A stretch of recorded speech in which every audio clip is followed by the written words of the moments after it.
Welcome back to Universe. I'm Andrew, and today I'm playing SolForge Fusion.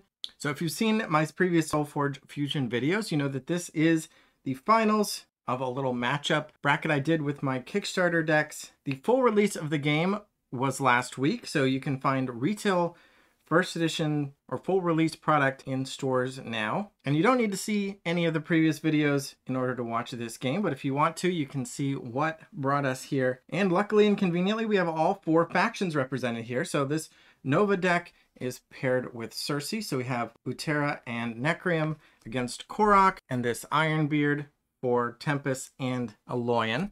And you can see all the deck lists. I'll have links in the description, but I'm just going to jump into getting started. The level 1 decks are shuffled up. First hands are drawn. Level 2 and 3 cards are off to the side. And let's see what Nova's first action is going to be. I think I'm going to go a little bit wild. Let's play Shifting Mantis. It's a 1/2, and it has deploy. This turn, it gains the ability to activate and use your Forgeborn Cycle 2 ability. So I'm going to play that, just let's say right in the middle. We're going to play it in the front because we have the Forge. And Nova's Cycle 2 ability, normally we wouldn't be able to use until the second cycle, but we're going to go ahead and do it now because of the Mantis. Play 2 Wisp minions. So Wisp minion looks like that. One of the token creatures or the Kickstarter art there. So we'll put these 2 out, and I'll just put them here and here. I do have to activate the Mantis to do that, and I should also remember to level up the Mantis and then pass a turn. That's a big board for turn 1, but nothing's too big at least. But we can kind of answer that. We'll play this Steadfast Lasher, deploy, deal 2 damage to another creature, and I think I'll put it across from the Wisp. We're playing to the back row because we have the inactive Forge, and deal 2 damage. I'll kill that Shifting Mantis right now. There are cards that would let them ready it and use it again. I haven't looked over the deck list for sure to make sure, but just to be safe, even though it does 1 less damage. Level up the Lasher and pass back. Now we're really going to go wild because we're going to play Dacian Siphon. Deal 3 damage to the enemy player, and we gain 3 health, going up to 53. This would be better if we still had our Mantis. Go down to 47. We also destroy one of our creatures in order to play a level 1 card for free. I guess that will be Toxic Spores. Yeah, this isn't as crazy as I thought, but it's still pretty interesting. So let's just give the Wisp +3 health, bringing it up to 5, and we get to give -3 to the Lasher to kill that, putting it in the banished pile. And I'm going to play Zrath's Will. It says I get to make a mindless zombie, and if I gained health this turn, it's free. So that's why we can play it as an extra card. We played Dacian Siphon. We destroyed a creature to play a card for free. Played that. And then we're playing this for free also because we've gained health. Now we get another token, which is this mindless zombie. And unfortunately, yeah, we did have this Ferocious Roar to give all our creatures +2/+2, but I don't think there's any way we could have given more than one creature +2/+2. So I chose to kill the Lasher and pump the Wisp's health using Toxic Spores instead. If I still had the Mantis, I probably would have gone with the Ferocious Roar. But now all 3 of these cards get to be leveled up because we played them all. So that's Toxic Spores, Dacian Siphon, and Zrath's Will. Only 1 card didn't get leveled up. Pretty good first turn. I think the best they can do is play this Steadfast War Charger, 3/3 mobility 1. We won't be using the mobility. Go ahead and put the leveled up version in the discard pile and put this directly across from the zombie, I guess. It's just going to trade with it. And they've got 3 cards they didn't play, which is normal. Nova went a little wild, playing 4 cards. And because both players have done 2 actions, we will resolve the combat. Wisp will deal 2 damage because there's nothing in the way, putting Korok down to 45. And then the Mindless Zombie will initiate an attack because it's in the front against the War Charger, which is in the way. They both deal 3 to each other, and they're all gone. Forge is exchanged. Both players discard what's left of their hand and draws 5 new cards to start turn 2 of Cycle 1. Now Korok is first because they've got the Forge, which means their creatures will also be going into the front. We're going to play Stabilizing Tactician, which is a 5/5, nice big and chunky. And on top of that, we get to restore a creature to its printed stats, so we can knock that 3 health off the Wisp, bring it back down to 2/2. And we are big enough that I'm not even going to put it in the way of the Wisp. Let's be aggressive in this empty lane here. I'm gonna spend a little bit of my health advantage and level up the last level 1 card in my discard pile for now, at least, with the Corrupt Necromancer. Deploy deals 5 damage to us, down to 48 from 53, and then we can activate it to upgrade a level 1 card in our discard pile, which will be Ferocious Roar. And of course, upgrade the Necromancer 2. And I think I'll put that directly opposite this Tactician. It'll take 2 turns for them to trade, and they'll have to do some kind of shenanigans if they want to get the Necromancer off the table sooner than that. So we get to use it at least twice. Once now and then once next turn. And their big plan was to play this spell Nano Swarm, make a gizmo, and if they have at least 1 scientist, they get 2 gizmos instead. We did play a scientist. Gizmos are a 3rd type of token. We already get to see 3 of the 4 tokens, well, at least they're small sides, but that gives +2/+2 to a creature that replaces it. Not sure when they'll be replacing them, but again, I think they'll just put them off to the sides rather than oppose the Wisp. Level that up. And then Nova's going to play Combat Walker. Deals, gives an enemy creature -2/-2. So we'll put that opposite 1 gizmo and kill the other one. Level it up. Both players have done 2 actions, so we'll resolve the fight. This is in the front, so it'll deal 5 to Necromancer, bringing it health down to 2. And 4 back, we'll bring that down to 1. Skipping over here because it's all simultaneous, we're going to do 2 here to kill it, and 2 will bring 6 down to 4, and then the 2 will just go through, bring them down to 43, and of course the gizmo here is dead. So we'll ready the card, slide these forward as we exchange the forge, discard our hands, 3 each this time, draw 5 more, and even though both players have 5 cards left in their deck, this will be the last turn of the cycle. Then they'll shuffle all the level 1 and 2 discarded cards together to form their new deck for the 2nd cycle. I'll go ahead and play the Shambling Demon now. 4/7 is chunky enough, and whenever one of our creatures is destroyed, we deal 1 and gain 1 health. So with 4 creatures now in play, I think that is pretty strong. We'll level that up, and we're going to activate the Corrupt Necromancer before our opponent tries to kill it, which they may or may not do, but we get to upgrade another level 1 card from our discard pile. And I think let's do this Hibernating Spectre. Hibernating cards tend to level up quite well at the end. And yeah, the reason they made the 2 gizmos last turn is they were really hoping to use Drix. Although I forgot, level 1 Drix doesn't have the continuous effect. That wouldn't have mattered. I think I'm just going to disintegrate that Shambling Demon. Just deal 8 damage to a creature that came into play this turn. Take it out immediately. Level up Disintegrate. It does trigger off its own death, so Korok will lose 1. And Nova will gain 1, and we're not building up our board, but we did take away from their board, so it evens out. And this is rude, but hilarious. I'm going to play Lead the Charge, give a creature +6 health, and ready it. So I'm going to bring Corrupt Necromancer's health up to 8, so it's actually going to survive, ready it, and then activate it to upgrade another level 1 card in our discard pile. Actually don't have that many options. I'm going to choose Broodfang. So level up Lead the Charge and Broodfang. There's only 1 level 1 card left in that discard pile for now. Again, we didn't build up the board though, but that'll give our opponent a little bit of a chance to stabilize. But that means the Corrupt Necromancer is not going to die, to the Tactician at least, and we just have just a huge rate of silver in this discard pile. All right, so we are going to kill it. Yeah, we can't let them keep that. So we're going to play Taunting Justicar and pull that Necromancer to a different lane where the Justicar can fight it. We'll be in the back row, level it up, and it's actually good that this doesn't have Defender, because then there would be no creature to initiate that fight. It doesn't have Defender, so they will be fighting. In fact, they will be fighting now. So Korok is taking 4 damage, down to 38. They're going to deal 5 now. That lane got opened up, so putting them down to 44 for Nova. And then 8 will kill that 8, and 4 back will actually bring the Justicar down to 1. So that worked out pretty well for Korok in terms of this lane here at least. So we'll slide forward, exchange the Forge, discard our hand, and we would draw 5, but those are the last 5, so we've already played 3 turns. We're going to go to cycle 2. Nova's already used her ability once, the first ability, due to the Shifting Mantis. Now the Forgeborn abilities are available naturally. Is not great hand, but I'm going to play Drix 1/4 and activate it to make a gizmo.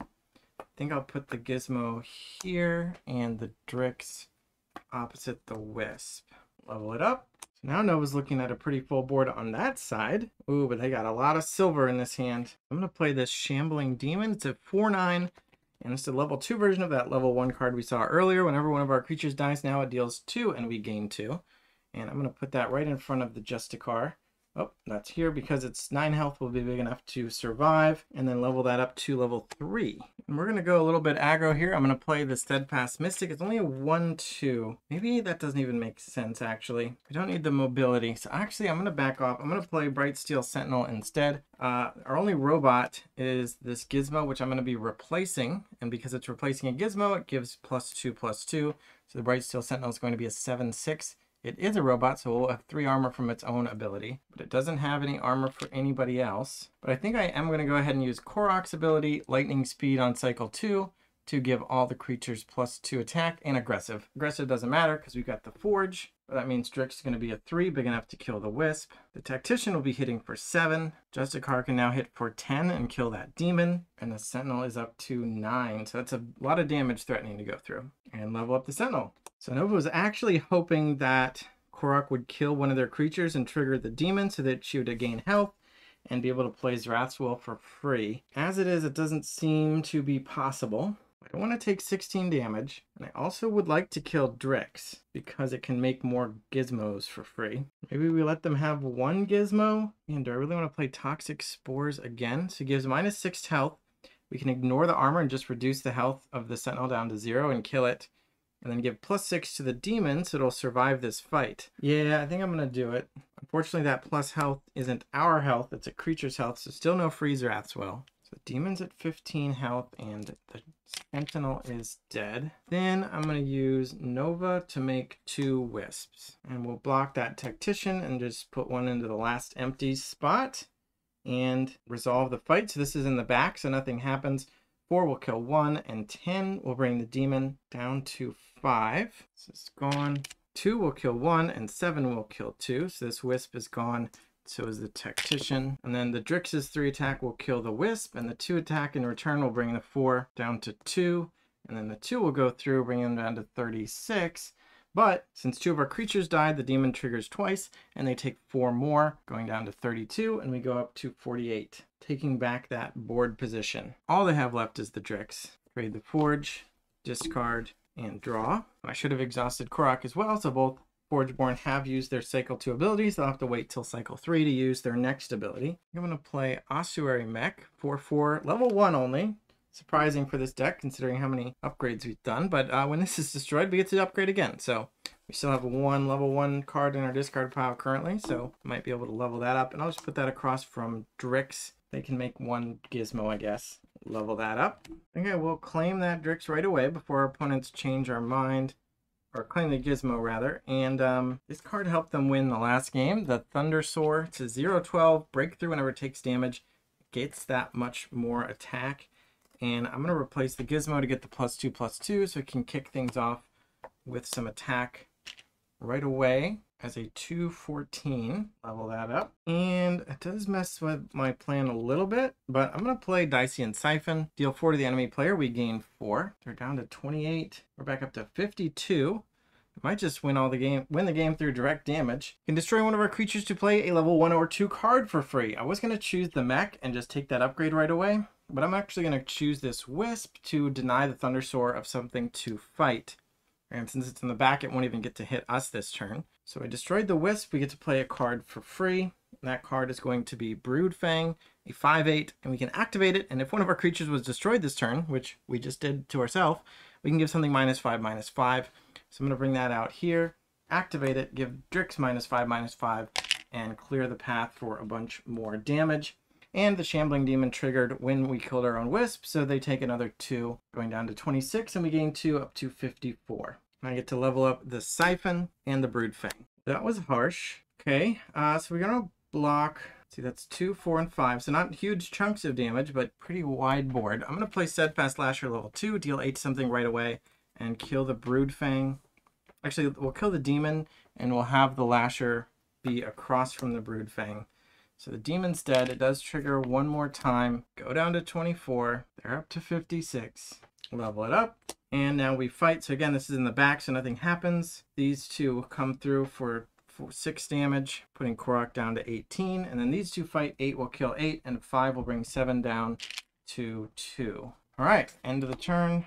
Discard. Last turn of this cycle. Life total does not look good for Korok. Here's some level 2 cards. Okay, so I'm going to play Stabilizing Tactician level 2. Return something to its printed stats. We'll bring the Lasher back up to 7 health, I guess, and put this 8/8, I guess, in front of the 4/4. Yeah, you know, or we could be aggressive, or we could put it against a smaller threat. But let's just kill that. Level up the Tactician. Wow, and Nova only drew 1 level 2 card out of this crazy upgraded deck. Oh, and where was this when we were gaining all that health? It gets +2/+2 whenever we gain health.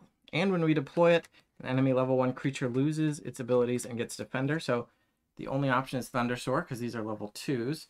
But we get to ignore that Thundersoar again, and I'm going to put this into an empty lane and level it up.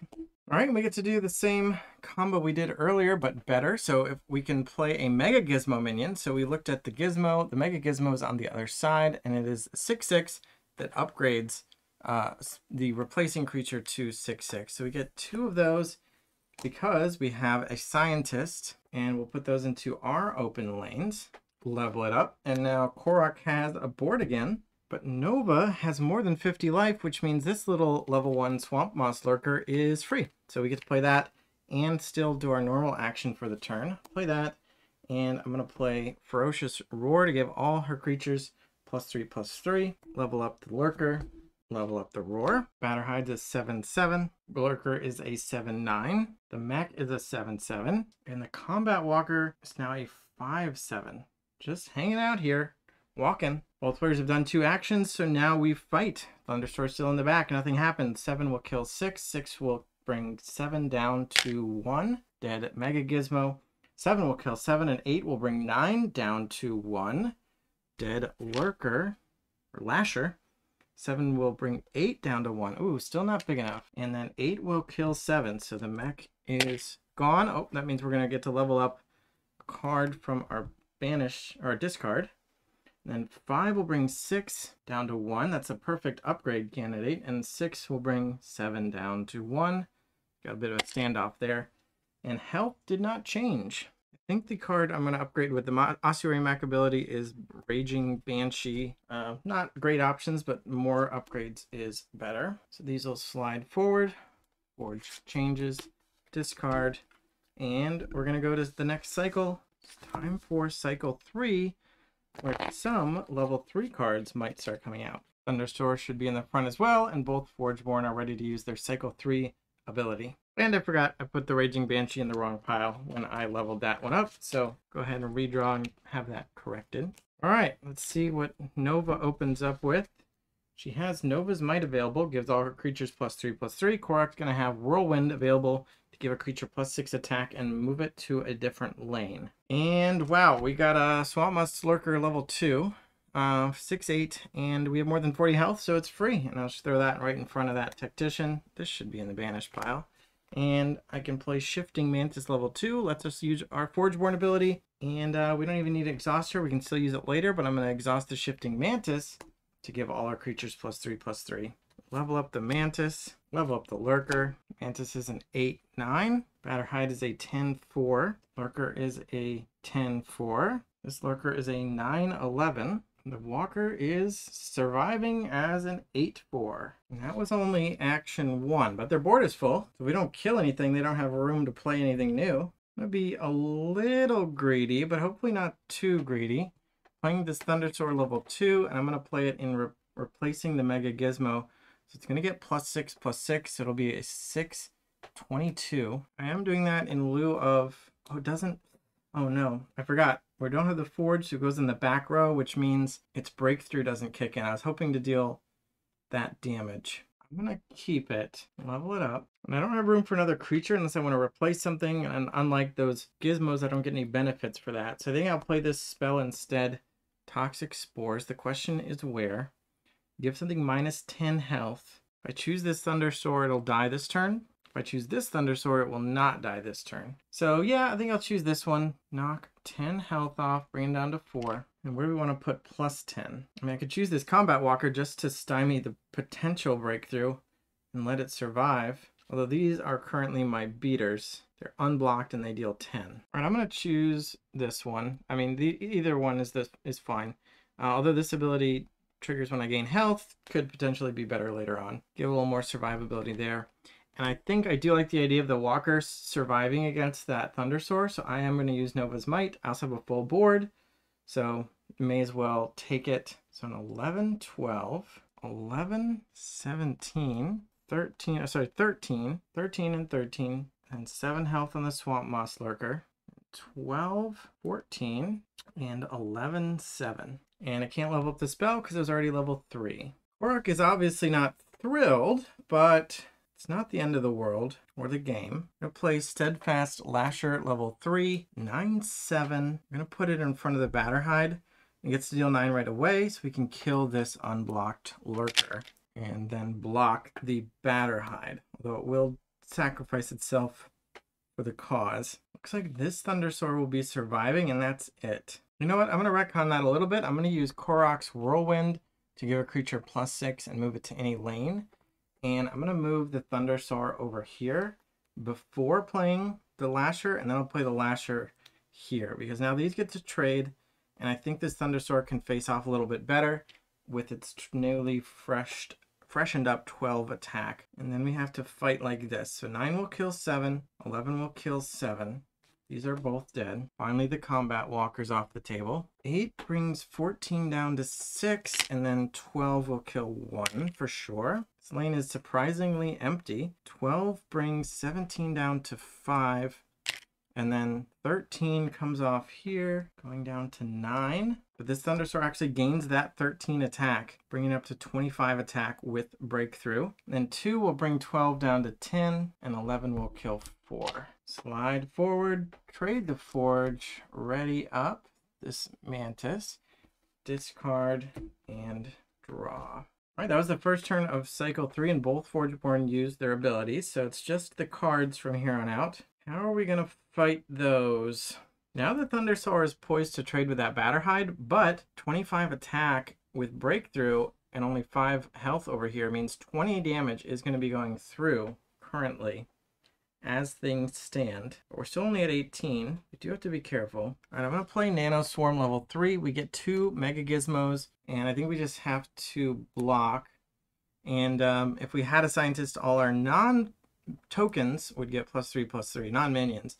That would be the Thundersaur, but we don't have a Scientist. So we just get the 2 6/6s. This is a surprisingly bad hand. Okay, I'm just going to play this. As a 5/9, it has Stealth, which is irrelevant from the back row. If it were in the front row and our opponent had something in the back row, it would ignore it and deal damage directly to the health, but we're playing to the back because we are not the Forge player. It is hibernating, so our level 3 hibernating Spectre is pretty big. This is just a 5/9. And Korok only has spells. Disintegrate's a level 2 spell can kill that hibernating Spectre, which might be important because if we don't kill it now, the stealth will matter next turn because we will be the inactive Forge player, we'll be playing to the back, and we won't be able to block it. But I think I'm going to play Fit of Rage. Very sad playing a level 1 spell at such a pivotal point in the game. We're going to give +4 to 2 different creatures and Breakthrough.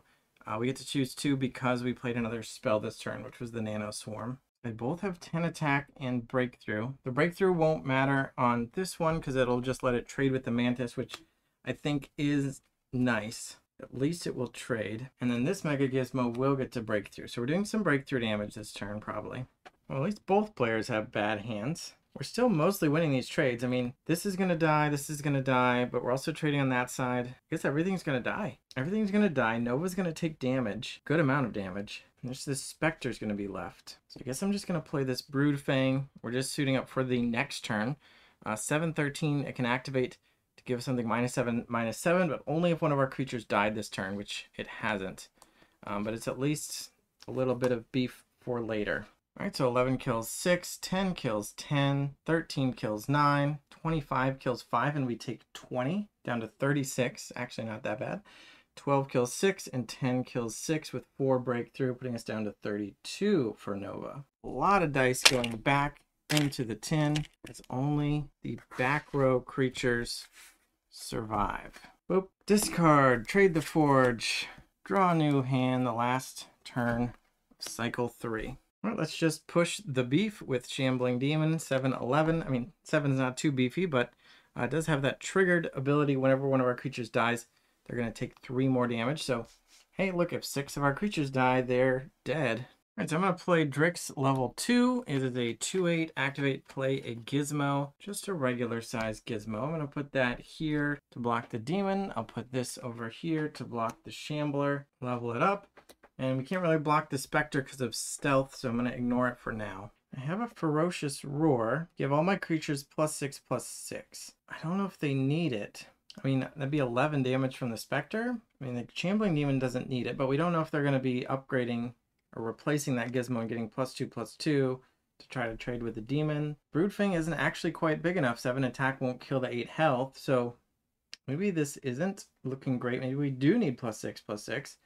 The other option would be to play another creature, 4 power, and that'd be threatening 9 damage, 5 plus that 4 now, depending on whether they want to try to block this or play something here. And we can also make the gizmo lose its abilities so that if they do replace it, they won't get the +2/+2. But I think I'm going to play aggressively.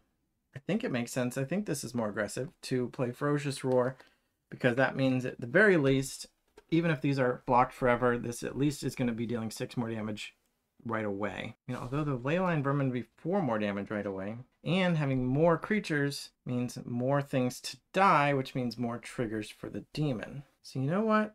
I don't know, but let's do the Vermin. Also get to save a powerful card for perhaps next cycle. Level up the Vermin, take away the gizmo's abilities. And that is unfortunate. So we did want to use that placement ability. I'm going to play Taunting Justicar, and the 2/2 would bring it up to 9, big enough, or 9 up to 11, big enough to kill the demon. Also, the 8 health would be able to survive, so it would have been perfect. But instead, I guess I'm going to play it across from the Vermin just to block something else. We'll level it up, and just to use its ability, I'll play it here and pull the Vermin over to it, just so we can say we did it. So this is going to die. Demon goes to 9. 5 comes through. Korok's down to 13. 9 will kill 7, and 4 will bring 6 down to 2. And then 2 will bring 13 down to 11. 7 will bring 8 down to 1. Then, because one creature died, the demon does trigger. Korok takes 3 more damage. Rather, because one of Nova's creatures died. And she goes up to 35. So you're ready. Slide forward, discard, and we are going to be going on to Cycle 4. Forgeborn are ready, and this is the final cycle of the game. And that's not me trying to predict the future, that's just the rules. So if the game does not end before that, then you just see who has the most health remaining.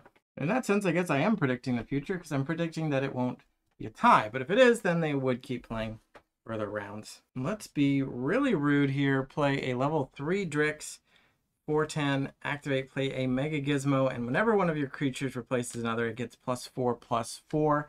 I'm going to activate this Drix to make a Gizmo here, and then I'm going to activate this Drix to make a Mega Gizmo here, replacing that one, meaning it gets +2/+2 from Gizmo, +2/+2 from level 2 Drix, and +4/+4 from level 3 Drix. Make it a 14/14. Okay, so that's why you killed Drix. So this is not the most exciting play, but might be the best play. I'm going to play a level 1, Nap Time. This turn, enemy creature loses all printed abilities and gains Defender. I'm going to choose Drix because Hibernating Spectre has Stealth. So that 5 damage, again, is going to go through, ignoring Drix. Also, if they happen to replace another minion this turn, they won't get +4/+4 out of it. We also gain 4 health, going up to 39. Level it up, only 3 level 2s remaining, unleveled. All right, so I don't want to lose to Stealth, or I mean, I don't want to have to take that damage. So I'm going to do an equally silly thing and play a level 1 spell to deal 3 damage to it and give 3 armor. Guess I'll put the armor here. I don't know that anybody really needs it or would benefit from it, but we get to deal 3 damage to the Spectre, bringing it down to 6, and then I'm going to use Korok's Demolish, destroy a creature with decreased health, and kill it. That does trigger the demon. We go down to 7. They go up to 42. Didn't we hit them for 20 at some point?